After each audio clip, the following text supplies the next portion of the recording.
നമുക്ക് കിരണിന്റെയും കല്യാണിയുടെയും ഇന്നത്തെ നല്ലൊരു കഥ കേട്ടാലോ? അങ്ങനെ ഇന്നത്തെ കഥയില് ഐസുവിന്റെ ഫ്രണ്ടില് വിഷമിച്ച് നിൽക്കുന്ന കിരണിന്റെയും കല്യാണിന്റെ അടുത്തേക്ക് ഡോക്ടർ വന്നു. പിന്നീട് ഡോക്ടർ പറഞ്ഞു ആ തേനിനകത്ത് വിഷം കലർന്നിട്ടുണ്ടായിരുന്നു. മൃഗങ്ങളെ കൊല്ലാനുള്ള എന്തോ മാരകമായ വിഷമാന്ന് പറയണ. അതും പറഞ്ഞിട്ട് ഡോക്ടർ അങ്ങോട്ട് പോയി കഴിഞ്ഞപ്പോൾ കിരണും കല്യാണി ഇങ്ങനെ അന്താളിപ്പോടെ പരസ്പരം നോക്കണം. അവർക്കൊന്നും മനസ്സിലായില്ല. അപ്പോഴേക്കും കിരൺ പറഞ്ഞു, എന്നാലും ആരായിരിക്കും ആ തേനിനകത്ത് വിഷം കലർത്തിയിട്ടുണ്ടായിരിക്കുക? വേലു അങ്ങനെ ചെയ്യുവോ? അത് കേട്ടപ്പോൾ കല്യാണി പറഞ്ഞു, കിരണേട്ട എത്രയും പെട്ടെന്ന് ആ തേൻ വാങ്ങിച്ചവരോടൊക്കെ വിളിച്ചു പറയണം തേൻ കുടിക്കരുതെന്ന്. അത് കേട്ടപ്പോൾ കിരൺ പറഞ്ഞു, പറയാം. പിന്നെ അമ്മയെ ഒന്ന് വിളിക്കട്ടെ, കാരണം അമ്മ വിഷമിച്ചിരിക്കുമല്ലേ എന്ന് പറയണം. അങ്ങനെ രൂപേനെ വിളിക്കുകയാണ്. ആ സമയത്ത് രൂപ യാമിനോട് പറഞ്ഞു, ഫോൺ ബെല്ലടിക്കുന്നുണ്ട്, ആരാന്ന് നോക്ക്. അപ്പോഴേക്ക് യാമിന് പറഞ്ഞു, അതെ കിരൺ സാറാന്ന് പറയണം. കിരണോ? ഇങ്ങ് തരാൻ പറയണം. അങ്ങനെ രൂപ കോൾ എടുത്തു. എന്തായാലും മോനെ, അച്ഛൻ എങ്ങനെയുണ്ടെന്ന് ചോദിക്കാം. അമ്മ വിഷമിക്കേണ്ട കാര്യമൊന്നുമില്ല. പിന്നെ ആ തേൻ ഉപയോഗിക്കരുത് കേട്ടോ, ആ തേനിനകത്ത് വിഷം കലർന്നിട്ടുണ്ടെന്ന് പറയണം. തേനിനകത്ത് വിഷമോ? അതെ. എടാ അച്ഛൻ എങ്ങനെയുണ്ട്? അച്ഛൻ ഐസിയില്ല, പ്രത്യേകിച്ച് പ്രശ്നങ്ങളൊന്നുമില്ല, പെട്ടെന്ന് തന്നെ കൊണ്ടുവരാൻ പറ്റിയതുകൊണ്ട് ഒരു കുഴപ്പമോ സംഭവിച്ചിട്ടില്ല എന്ന് പറഞ്ഞു. അങ്ങനെ കോള് കട്ട് ചെയ്താലും രൂപയ്ക്ക് ഭയങ്കര ബുദ്ധിമുട്ടായിരുന്നു. ചിലപ്പോൾ തന്നോട് കാര്യങ്ങളൊക്കെ മറച്ചു വെക്കുന്നതായിരിക്കും. എന്തോ കാര്യമായിട്ട് പ്രശ്നമുണ്ട് ചന്ദ്രേട്ടന്, അല്ലെങ്കിൽ അവൻ ഇത്ര സങ്കടത്തോടെ സംസാരിക്കില്ല എന്നൊക്കെ രൂപ പറയണം. യാമിനെയും ശാരി സമാധാനിപ്പിക്കാൻ ശ്രമിച്ചുകൊണ്ടിരുന്നു. ആ സമയത്ത് കല്യാണി കിരണിനോട് പറഞ്ഞു, കിരണേട്ട എനിക്ക് ചില സംശയങ്ങളൊക്കെ ഉണ്ട്. എന്ത്? ഒരു പക്ഷേങ്കിൽ ആ കാട്ടിനകത്ത് അങ്ങനെ സംഭവിച്ചിട്ടുണ്ടെങ്കിൽ, തേനിനകത്ത് വിഷം കളഞ്ഞിട്ടുണ്ടെങ്കിൽ അതിന്റെ പിന്നെ ഗംഗാപ്രസാദ് ആയിരിക്കോ? അതോ ഇനിയിപ്പം അവന്റെ ഏതെങ്കിലും ചിങ്കിടികൾ കാട്ടിനകത്ത് കടന്നു കൂടിയിട്ടുണ്ടായിരിക്കോ? അത് എനിക്കും തോന്നുന്നുണ്ട്. ഗംഗാപ്രസാദ് ആവാൻ വഴിയില്ല, അവനെ ഞാൻ തീർത്ത് കളഞ്ഞാണല്ലോ. എത്രയും പെട്ടെന്ന് ആ വേലുവിനെ പിടികൂടണം. അവനെ പിടികൂടിയിട്ടുണ്ടെങ്കിൽ കാര്യങ്ങളൊക്കെ അറിയാൻ സാധിക്കും. പോലീസിൽ കംപ്ലൈന്റ് കൊടുക്കാം. പോലീസ് അവനെ പിടിച്ച് ചോദ്യം ചെയ്യട്ടെ. അപ്പൊ അവനാണോ അതിനിപ്പോ ആ വേറെ ആരെങ്കിലും ആണോ അങ്ങനെ ചെയ്തതെന്നൊക്കെ നമുക്കറിയാന്ന് പറയണം. കല്യാണി പറഞ്ഞു, അത് ശരിയാ, പക്ഷെ വേലു ഒക്കെ അങ്ങനെ ചെയ്യുമെന്ന് തോന്നില്ല. ഇതിനു മുമ്പ് പലതവണ രതീഷൊക്കെ തേൻ വാങ്ങിയിട്ടുള്ളതല്ലേ, എന്നിട്ടൊന്നും സംഭവിച്ചിട്ടുള്ളതല്ലോ. പക്ഷെ ആദ്യമായിട്ടല്ല ഇങ്ങനെയുള്ള കാര്യം. നമ്മൾ ആ കാട്ടിലേക്ക് ചെല്ലുമെന്നും തേൻ എടുക്കുമെന്നും അങ്ങനെയുള്ള കാര്യങ്ങളൊക്കെ വേറെ ആർക്കും അറിയത്തില്ലല്ലോ. ഒരു പക്ഷെ അവിടെയുള്ള ആരെങ്കിലും ആവാനും ചാൻസ് കൂടുതലാണ്. കിരണേട്ടൻ ഒരു കാര്യം ചെയ്യുക, അതിന്റെ വേണ്ടുന്ന കാര്യം എന്താന്ന് വെച്ചാൽ ചെയ്യുക എന്നൊക്കെ കല്യാണി പറഞ്ഞു. ഇതേ സമയത്ത് ഭയങ്കര ടെൻഷനിലാണ് രതീഷും ബൈജുവും ഹരിസാറും ഒക്കെ.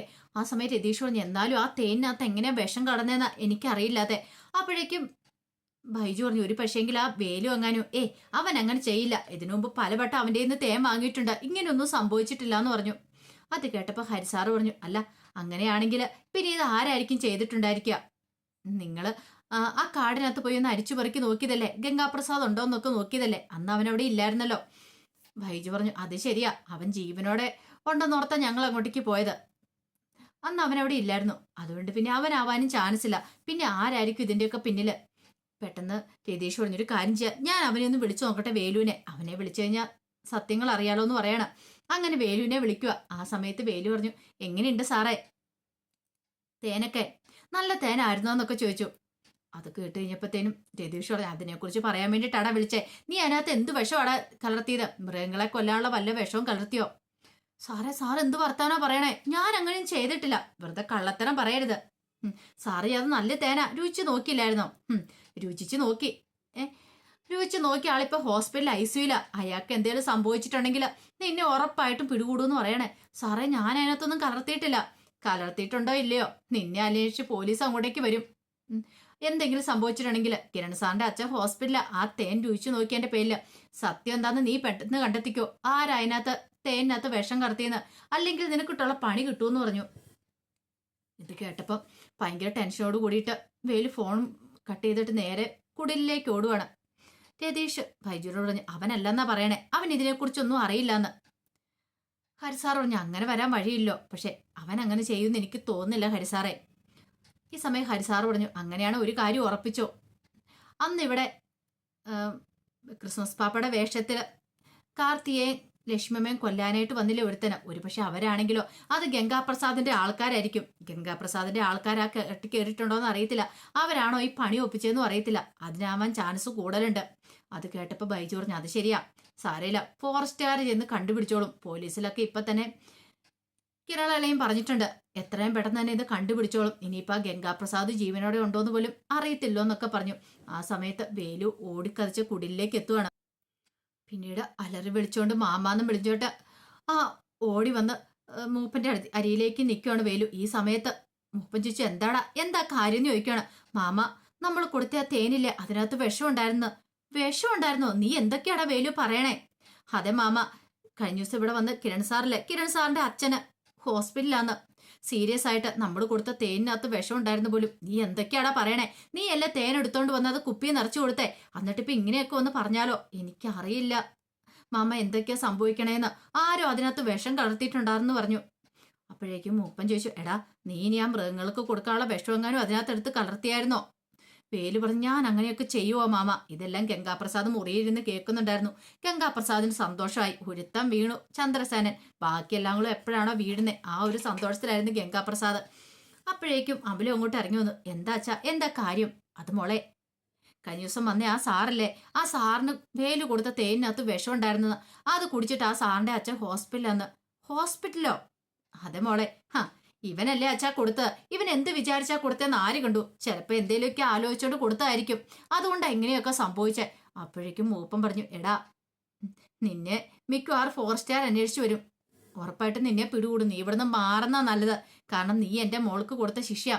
എന്റെ മോളുടെ മനസ്സ് വേദനിപ്പിച്ചതിന് മലദൈവങ്ങള് നിനക്ക് തന്ന ശിക്ഷ ഏതെന്ന് പറയാണ്. എന്റെ മോളെ നീ കണ്ണീര് കുടിപ്പിച്ചില്ലേ, അപ്പൊ അതുകൊണ്ട് നിനക്ക് കിട്ടിയതാന്ന് പറയാണ്. ഇത് കേട്ടപ്പോ വേലു പറഞ്ഞു, മാമ ഇങ്ങനെയൊന്നും പറയല്ലേടാ. പിന്നെ പറയാതെ സത്യം പറയടാ, നീ എന്താടാ ചെയ്തു വെച്ചാ തേനിനകത്ത്? മാമ, ഇനി ഒരു പക്ഷെ തേൻ കൂടിനകത്തേക്ക് ആരിലും കൂടെ വിഷം ഒഴിച്ചു വെച്ചാണോ? ദേ, എന്നെ കൊണ്ടൊന്നും പറയിപ്പിക്കരുത്. ഉറപ്പായിട്ടും നിനക്കിട്ടുള്ള പണി കിട്ടാനായിട്ട് പോവാ. ഇത് കേട്ടതും അമല് പറഞ്ഞു, എന്ത് ചെയ്യാൻ പറ്റും? വേലിച്ചേട്ടൻ എന്തൊരു ആത്മവിശ്വാസമായിരുന്നു. ഞാൻ അപ്പോഴേ പറഞ്ഞല്ലേ അച്ഛാ, ഈ വേലിച്ചേട്ടൻ ആള് ശരിയല്ല എന്നുള്ള കാര്യം. ഇപ്പം മനസ്സിലായില്ലേ അച്ഛന് ഞാൻ പറഞ്ഞതിൽ എത്രമാത്രം സത്യമുണ്ടെന്ന്? വേലു ആകെപ്പാടെ വല്ലാത്തൊരു ഞെട്ടലിലാണ്. വേലുവിനെ കേട്ടത് വിശ്വസിക്കാൻ പോലും പറ്റുന്നുണ്ടായിരുന്നില്ല. പിന്നീട് അമലു നേരെ ഗംഗാപ്രസാദിന്റെ അടുത്തേക്ക് വന്നു. ഗംഗാപ്രസാദിന്റെ ഉള്ളിൽ സന്തോഷമായിരുന്നു, പുറമേ ഒന്നും കാണിച്ചില്ല. ദേ, വിനായൻ ചേട്ടൻ അറിഞ്ഞോ? വേലിച്ചേട്ടൻ കൊടുത്ത തേനിനകത്ത് വിഷം ഉണ്ടായിരുന്നു. കഴിഞ്ഞ ദിവസം ഇവിടെ വന്ന് സാറിന്റെ അച്ഛൻ അത് കുടിച്ച് ഹോസ്പിറ്റലായിരുന്നു. അങ്ങനെ എന്നൊക്കെ ഒരു അത്ഭുതത്തിൽ ചോദിക്കുകയാണ്. അതേന്നേ, ഈ വേലുവിനാണെങ്കിൽ ഒരു ബോധം പൊക്കണോ ഒന്നുമില്ല. വേലു ഓരോന്നൊക്കെ കാണിച്ചു കൂട്ടിയതാ. ഇനി ഫോറസ്റ്റുകാർ ഇങ്ങോട്ടേക്ക് വരും. ഒരു കാര്യം ചെയ്യണം, വിനായൻ ചേട്ടൻ ഇവിടുന്ന് എങ്ങോട്ടേലൊന്ന് മാറി നിൽക്കണം. ഫോറസ്റ്റുകാർ ഇവിടെ വന്ന് മുഴുവൻ തപ്പാൻ ചാൻസ് ഉണ്ട്. അത് കേട്ടതും വിനായകൻ ഇങ്ങനെ ആലോചിക്കുകയാണ് എന്ത് ചെയ്യണം എന്നുള്ളത്. അതെ, എനിക്ക് നല്ല പേടിയൊക്കെ ഉണ്ട്. ഈ വേലുവിന് എനിക്ക് പണ്ട് മുതൽ ഇഷ്ടമുള്ള കാര്യമായിരുന്നില്ല. അവനാണെങ്കിൽ വിദ്യാഭ്യാസമൊന്നുമില്ല, എനിക്കും ഇല്ല. പക്ഷെ എനിക്ക് അത്യാവശ്യം എഴുതാനും വായിക്കാനും ഒക്കെ അറിയാം. അവൻ അതുപോലും അറിയത്തില്ല. അതുകൊണ്ട് എനിക്ക് അവനെ ഇഷ്ടമില്ലായിരുന്നു. എനിക്ക് വിനായൻ ചേട്ടനെ പോലെ ഒരാളെ എനിക്കിഷ്ടം. ഗംഗാപ്രസാദ് ഇങ്ങനെ മനസ്സിൽ ആലോചിക്കുകയാണ്. അപ്പോഴേക്കും അമല് പറഞ്ഞു, അതുകൊണ്ട് എത്രയും പെട്ടെന്ന് എന്നെ ഇവിടുന്ന് കൊണ്ടുപോകണം വിനായൻ ചേട്ടാ. അല്ലെങ്കിൽ എൻ്റെ ജീവിതം താറുമാറാവും. അറിയാലോ, നമ്മുടെ ബന്ധം ഈ വീട്ടിൽ ഉള്ളവർ അറിഞ്ഞിട്ടുണ്ടെങ്കിൽ, ഊരിലുള്ളവരൊക്കെ അറിഞ്ഞിട്ടുണ്ടെങ്കിൽ എൻ്റെ അച്ഛൻ തന്നെ എനിക്ക് ഊരുവിലക്ക് ഏർപ്പെടുത്തേണ്ടതായിട്ട് വരും. അച്ഛന് പിന്നെ ഒന്നും ചെയ്യാൻ പറ്റില്ല. കാരണം അച്ഛൻ മൂപ്പനാണല്ലോ. ഈ പറയുന്ന വേലുവിനാണെങ്കിൽ എന്നെ കെട്ടണമെന്ന് പറഞ്ഞിരിക്കുക. അവനെ കെട്ടുന്ന വേറൊന്നും കൊണ്ടല്ല, അവനെ കെട്ടിയിട്ട് ഈ കാട്ടിലെ മൂപ്പനാകാൻ വേണ്ടിയിട്ടാ. അതിനു വേണ്ടി ഒരു അവസരം പാർത്തിരിക്കുക. എനിക്ക് അവനെ ഇഷ്ടമില്ല. അതുകൊണ്ടാ പറയണേ എത്രയും പെട്ടെന്ന് നമുക്കിവിടുന്ന് രക്ഷപ്പെടണമെന്ന്. ഇത് കേട്ടതും ഗംഗാപ്രസാദ് മനസ്സിൽ പറഞ്ഞു, ഇവിടുന്ന് രക്ഷപ്പെടും നീയല്ല, ഞാൻ തനിച്ചായിരിക്കും രക്ഷപ്പെടാൻ പോകുന്നേ. അപ്പോഴേക്കും അമല് പറഞ്ഞു, ഇപ്പം വേലുവിന് കിട്ടിയ പണിയുണ്ടല്ലോ, അത് മലദൈവങ്ങൾ കൊടുത്ത. അല്ലെങ്കിൽ അവൻ എൻ്റെ പിന്നാലെ നടന്ന് എന്നെ സ്വന്തമാക്കാനായിട്ട് ശ്രമിക്കും. അതുകൊണ്ട് ദൈവം അവന് ശിക്ഷ കൊടുത്ത ഈ ഒരു സമയത്ത് വേണം നമുക്ക് രക്ഷപ്പെടാനായിട്ട്. അതും എത്രയും പെട്ടെന്ന് രക്ഷപ്പെടണം എന്നൊക്കെ ഗംഗാപ്രസാദിനോട് പറഞ്ഞു. പിന്നീട് കിരണിന്റെ അടുത്തേക്ക് ഡോക്ടർ വരുവാണ്. ഡോക്ടർ കിരണിനോട് പറഞ്ഞു, കിരണെ, കലർന്നിരിക്കുന്ന വിഷം എന്ന് പറഞ്ഞാൽ അതിമാരകമായ മെറ്റോടോക്സിൻ പോലുള്ളൊരു വിഷമാണ്. അതെങ്ങനെ കാടിനുള്ളിൽ വന്നെന്ന് അറിയത്തില്ല. സാധാരണഗതിയിൽ അവരും മൃഗങ്ങളെ കൊല്ലാനായിട്ട് കാഞ്ഞിരത്തം കുരുവോ അല്ലെങ്കിൽ ഒതളങ്ങ അങ്ങനെയുള്ള പോലുള്ള സാധനങ്ങളൊക്കെയാണ് ഉപയോഗിക്കാറുള്ളത്. അതിന്റെ വിഷമൊക്കെയാണ്, ചില മരത്തിന്റെ വിഷങ്ങളും കാര്യങ്ങളൊക്കെയാണ്. പക്ഷേങ്കിൽ ഇതെങ്ങനെ വന്നെന്ന് അറിയത്തില്ല. ഇത് മനഃപൂർവ്വം ആരോ കലർത്തിയത് പോലെ ഉണ്ട്. ഒരു പക്ഷേ ആ തേൻ മേടിക്കുന്നവരെ കൊല്ലാനായിരിക്കും അവരുടെ ഉദ്ദേശം എന്ന് പറയണം. ഇത് കേട്ടപ്പോൾ കിരൺ പറഞ്ഞു, അല്ല അത് പിന്നെ സാറേ, അല്ല എൻ്റെ അച്ഛൻ ഇങ്ങനെയുണ്ട് പേടിക്കേണ്ടതായിട്ട്. അതൊരു കുറച്ച് തേൻ നാക്കിൽ ഇറ്റിച്ചല്ലേ ഉള്ളൂ. അപ്പോഴേക്കും ഛർദിയും കാര്യങ്ങളൊക്കെ ഉണ്ടായല്ലോ. ഒരു പക്ഷേങ്കിൽ അത് ഉള്ളിൽ ചെന്നിട്ടുണ്ടെങ്കിൽ ആന്തരിക അവയവങ്ങളെ തന്നെ ബാധിച്ചേക്കാം. കാരണം അത്രയ്ക്ക് മാരകമായ വിഷമാണ്. ഇത് കഴിച്ചിട്ടുണ്ടെങ്കിൽ മൃഗങ്ങൾക്ക് പോലും പ്രതിരോധിച്ച് നിൽക്കാനായിട്ട് പറ്റില്ല. അത്രയും മാരകമായ വിഷം. അത് പക്ഷെ കാട്ടിൽ എങ്ങനെ എത്തിയെന്ന് പോലും അറിയത്തില്ലാത്തൊരു കാര്യമാണെന്ന് പറഞ്ഞു. കിരൺ ഇങ്ങനെ ആലോചിക്കുകയാണ്. ആ സമയത്ത് കിരൺ പിന്നീട് പറഞ്ഞു, വേലു അങ്ങനെ ഒരിക്കലും ചെയ്യില്ല. കാരണം വേലു അതിനു മുമ്പ് തേൻ കൊണ്ടുവന്ന് തരുന്ന ആളാണ്, അറിയാവുന്നതാണ്. പക്ഷേ എങ്കിൽ ഇത് എങ്ങനെ സംഭവിച്ചെന്ന് ഒരു പക്ഷേങ്കിൽ കാട്ടിൽ വേറെ ആരെങ്കിലും കടന്നു ഓടിയിട്ടുണ്ടോന്ന് അറിയത്തില്ലല്ലോ. അവരാണോ ഇത് ചെയ്തിരിക്കുന്നു അറിയത്തില്ല. അങ്ങനെയാണെങ്കിൽ ആ രീതിക്ക് കിരൺ ഒന്ന് അന്വേഷിച്ച് നോക്കാം, അപ്പൊ അറിയാം. കിരൺ പറഞ്ഞു പോലീസിൽ കംപ്ലൈന്റ് കൊടുത്തിട്ടുണ്ട്, വേലുവിനെ എടുത്ത് ചോദ്യം ചെയ്തിട്ടുണ്ടെങ്കിൽ അറിയാനായിട്ട് സാധിക്കുമെന്ന് പറയണ. അതെ, എത്രയും പെട്ടെന്ന് ഇതിനൊരു തീരുമാനം ഉണ്ടാക്കണമെന്ന് പറഞ്ഞിട്ട് ഡോക്ടർ അങ്ങോട്ടേക്ക് പോയി. കിരണിന് ഭയങ്കര സങ്കടമായിപ്പോയി.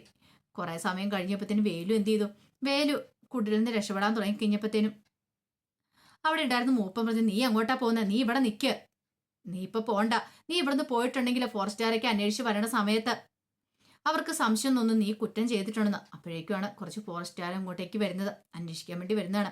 ഗംഗാപ്രസാദും അമലും അകത്ത് നിന്നതെല്ലാം കണ്ടു. വേലുവിന് ആകെപ്പാട് ടെൻഷനായിരുന്നു, എന്ത് ചെയ്യണമെന്ന് അറിയത്തില്ലാതെ. അങ്ങനെ അവര് വേലുവിന്റെ അടുത്തേക്ക് വരുവാണ്. അപ്പൊ അതിന്റെ വിശേഷങ്ങളൊക്കെ നമ്മളിന്ന് കാണുന്നത്. ഇതിന്റെ ബാക്കി വിശേഷങ്ങളുമായിട്ട് വൈകുന്നേരത്തെ പ്രമോയി വരാട്ടോ. ഒരിക്കൽ കൂടി എല്ലാവർക്കും ശുഭദിനം നേർന്നുകൊണ്ട് നിർത്തുന്നു.